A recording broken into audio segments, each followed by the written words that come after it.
Here's a game, Ravi G. Okay, d4, let's try knight f6 again.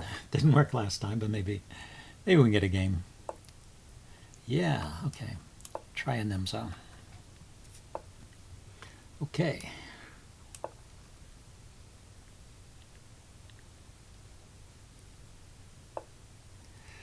Bishop d2. Okay, so that's an unusual line, but not a bad one. Doesn't really give anything up. It kind of weakens the d-pawn a little bit, so you can play c5. I mean, you play c5 anyway.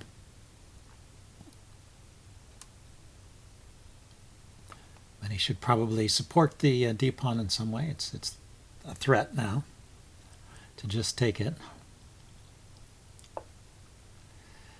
He attacks my bishop. So I think here I can take the pawn, he takes the bishop, I take the knight, takes back. That's not so great. So I will take the knight. I think retreating the bishop isn't so great either. Then I can leave that pawn there.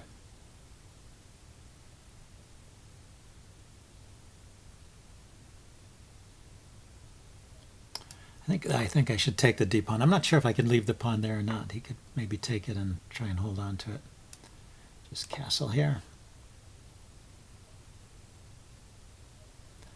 I have a tempo with my knight, I guess. Knight to c6, hitting the bishop. He'll probably retreat. He retreated in advance. Well, knight c6 is the obvious move here. And then d5. He takes, take with the knight maybe, or the pawn. Probably the knight. And then worry about developing this bishop later, rather than going for the isolated queen's pawn position. He doesn't have to take, of course.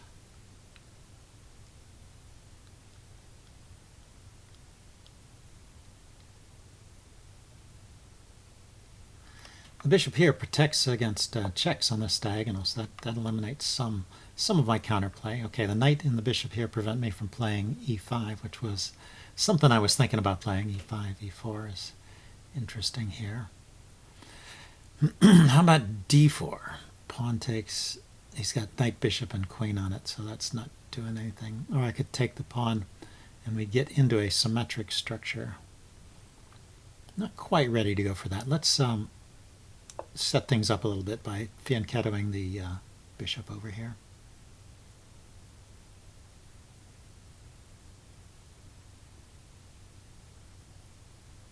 And putting a rook on the c-file. Maybe I can get some pressure on that pawn. Force white to do something.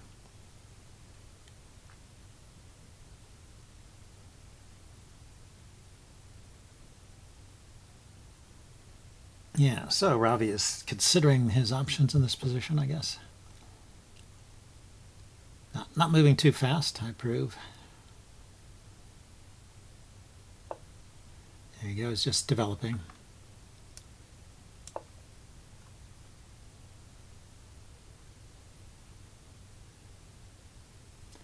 And now, okay, so now he decides to take. So I was going to take with the knight. This exchange opens up this diagonal for my bishop, so I should be okay. He can try and line up his queen and bishop with a battery against my king here, but the knight can just go back. Well, he can't play there at all at the moment. But, oh, he retreated that bishop. Okay. I guess, yeah, he didn't want me to take the bishop. That would eliminate the bishop pair advantage that he has and also mess up his pawn, so that would be good for me. So, yeah, seems like I have some slight edge here.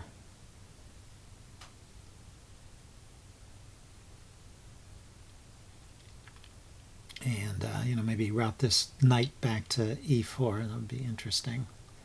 See, seem to be some weak spots over here on the queen side too, but he prevents my knights from reaching c7 by controlling the b4 square, c2. He controls the b4 square, so I can't go to c2. He also controls the d4 square. So how to route things around? Anyway, let's start by moving this knight out of the way. Maybe getting it to Actually, that's not looking so good. If I play knight to f5, he can play e4 and fork the two knights. That would be an unfortunate turn of events.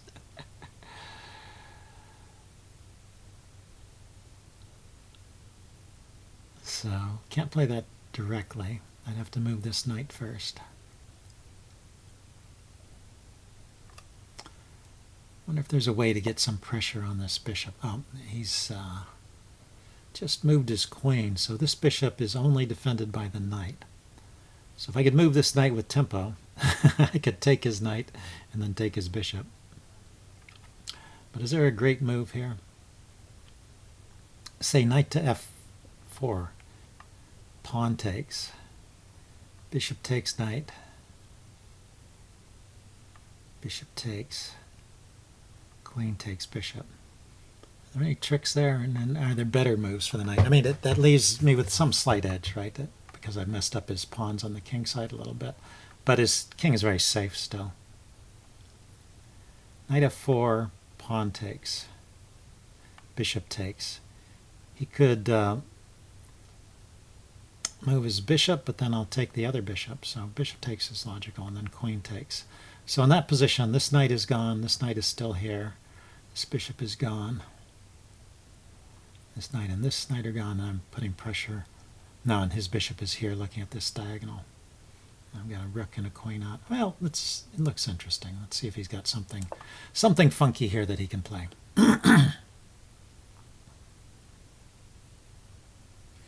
It also threatens just to take his bishop with check, so he probably has to take that knight, right? I don't know, maybe he could ignore it. Just move the bishop away.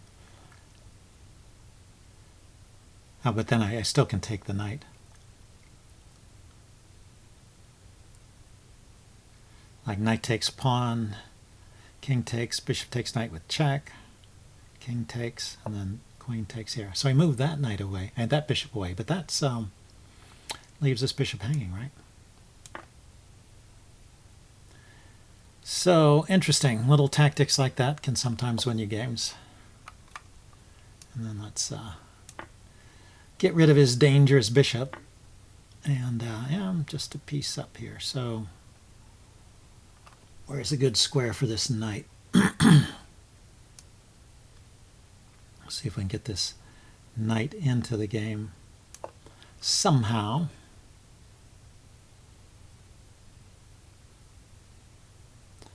Want to get it out of the way of my queen so my queen can get into the game. Queen f6 looks at this c pawn, which is loose.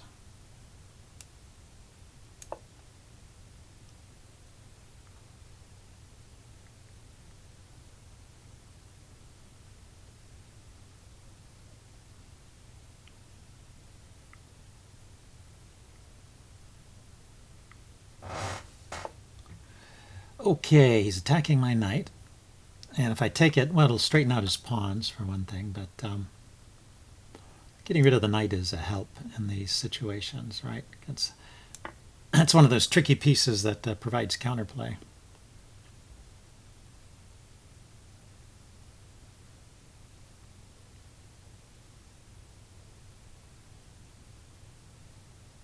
So I was expecting him to take with a pawn. That repairs his pawn structure. But, well, he takes with the rook, which is more active.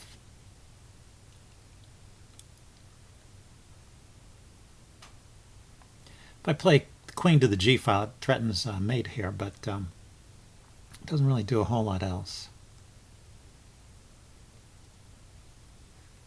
I have a funny idea here. I'll see how he reacts to this. I'm thinking of playing queen to h3. He can't take the queen because it's pinned. And then if he moves the pawn, his rook is hanging. Whereas if I just played the queen to the g file and he moves the pawn, he can block it. So queen to h3. He's threatening to take here. He can't defend it with the rook. He could defend it with his other rook.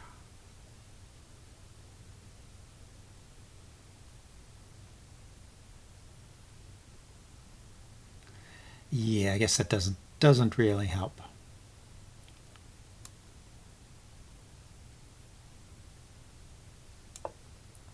Okay, we'll go back this way. I'm looking at the c pawn again since he moved his rook away. Yeah, so queen h3, rook g1. I didn't think I had anything after that. Didn't see anything. So I need to get my rooks involved. My queen is out, but my rooks are not playing. Well, this one in particular. So he moves that pawn forward. Oh, pretty logical. Let's bring the other rook in. Maybe I can get this rook to the 7th rank. I've given up this pawn. That's silly. Silly of me to play that way.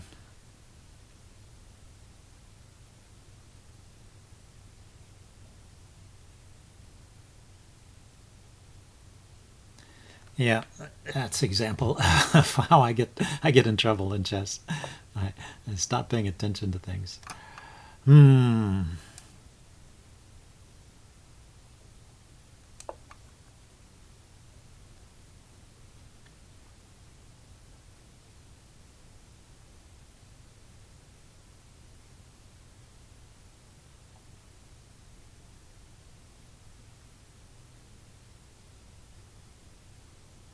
I didn't want to have to continue to worry about defending f7, so pushing that pawn forward. It does open up this diagonal, but I don't see how white can exploit that at the moment. Anyway, my plan is to bring my rook down to the 7th rank here, 2nd rank. Double.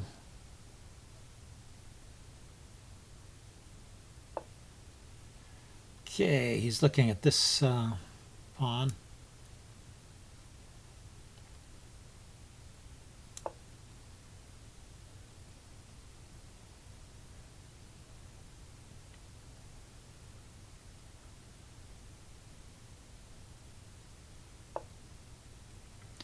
Put his queen there. Okay, and his queen and his rook are coordinating on h7.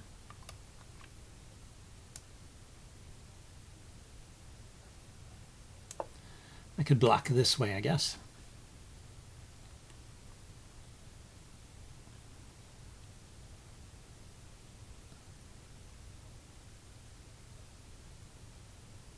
Important not to be too greedy. Look at your opponent's threats and don't just grab material, but look at what he's threatening. Because he left a couple pawns undefended by that move, but he made a big threat. Let's see. I don't know if that was actually a mate threat, but there's no reason to give away those pawns around the king and expose my king to all those checks.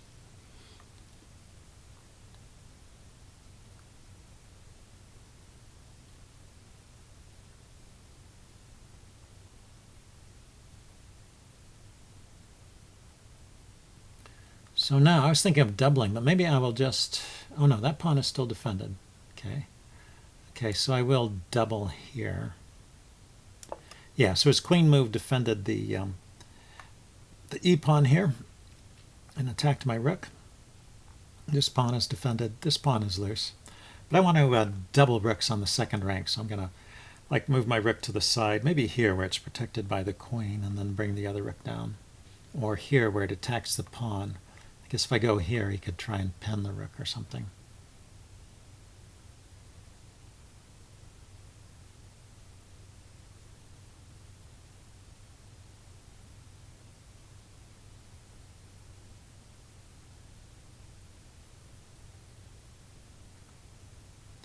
So rook to a2, rook to d2, threatening on g2. If he pushes that pawn, I've actually got 3 pieces coordinating on h2, 2 rooks and a queen. So that would also be winning. So he pushes there.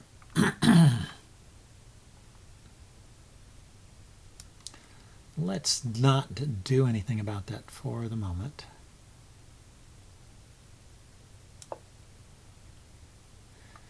If he takes, I'll trade queens and then take back.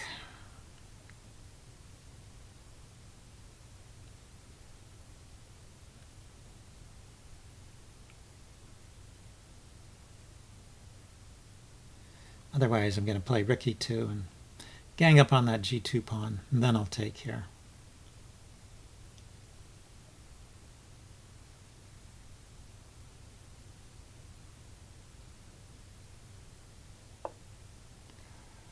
So the queen went in this direction, looking at this e4 and f5.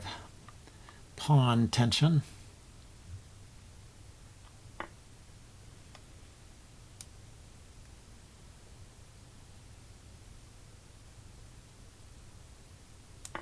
Yeah, it's a little too slow. He can move this pawn out of the way and then threaten mate here, but I mate first.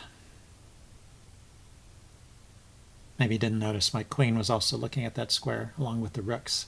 He's threatening a mate here, but this is also a mate. All right, well, nice game. I'll upload this and do a postmortem. See you guys later. Bye.